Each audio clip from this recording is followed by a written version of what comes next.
So another topic that has been a major accomplishment for the League of Women Voters of Florida is the issue of voter suppression. And this is an issue that has always been central to League members and to the League. During my leadership of the League, we saw the state legislature and the Secretary of State pass laws that would have eliminated the early voting 2 weeks before the election and the single most popular day they were getting rid of for minorities to vote, which is the Sunday when the souls to the polls happen. And then the third thing they did was they made it very difficult for groups, third-party groups like the League of Women Voters and Boy Scouts to register voters by putting a ridiculous amount of restrictions on where you would really need an attorney on both sides of you in order to gather a registration form. We took them to court. We were able to get these restrictions thrown out, and the 2 weeks were restored. The Sunday before election was restored, and almost all of the restrictions on voter registration were eliminated. So in 2012, the legislature passed a set of laws that were just draconian.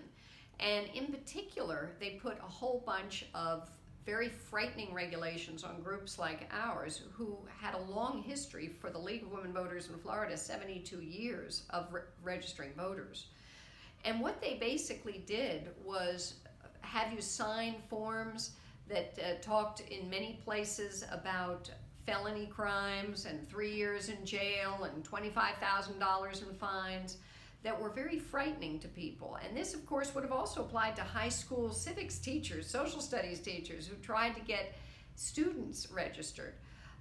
The amount of regulation that they passed, including a 24-hour turnaround to get any registration forms back to the supervisor of election, which was unreasonable. Otherwise, our members would have spent all their time driving back and forth to the supervisor of election, was ridiculous.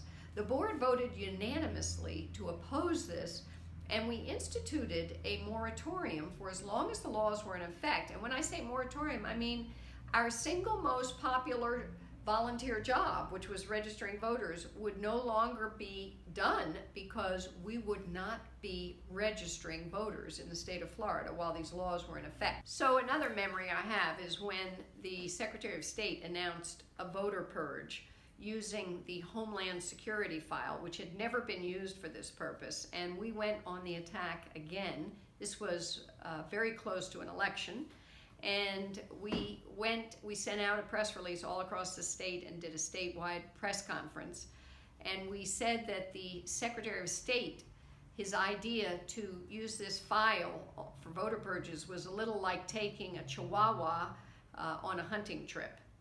So he did back down. He stopped the voter purge, and when we called on him, because whenever we went up to Tallahassee, we would try to continue to create a better working relationship, he gave all of us a license plate that showed a chihuahua, showing that he was certainly paying attention to that statement.